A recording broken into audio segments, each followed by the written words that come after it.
ছাগল চোর সন্দেহে এক যুবককে ব্যাপকভাবে মারধর করার অভিযোগ শান্তিনিকেতন থানার কলহরপুর গ্রামের বাসিন্দাদের বিরুদ্ধে। মারের চোটে ওই যুবকের বোলপুর মহকুমা হাসপাতালে চিকিৎসা চলাকালীন মৃত্যু। তার ফলে চরম উত্তেজনা এলাকায়। ইতিমধ্যেই শান্তিনিকেতন থানার পুলিশ কলহরপুর গ্রামে পুলিশ পিকেট বসিয়েছে এবং সেখানে তল্লাশি পাশাপাশি জিজ্ঞাসা করা হচ্ছে স্থানীয়দেরকে। জানা গিয়েছে বেশ কিছুদিন ধরেই ওই এলাকাতে ছাগল চুরি হচ্ছিল।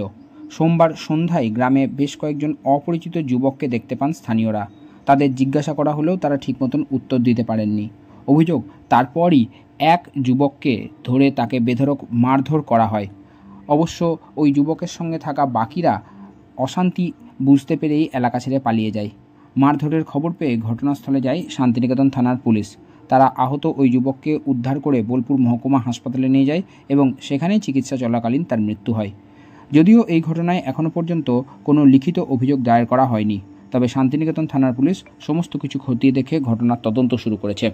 আমরা দেখি নাই, আমি 4:30-5 সময় গেলাম, তখন পুলিশ এসে চাপিয়ে দিয়ে গেল। এইটুকু দেখো, এইটুকু দেখি। এরকম কি আগে হয়েছে? না, আগে দেখিনি। ছাগল চুরি হয়েছে, রাস্তা থেকে ধরে নিয়ে চলে এসেছে দিনের বেলায়, রাস্তা থেকে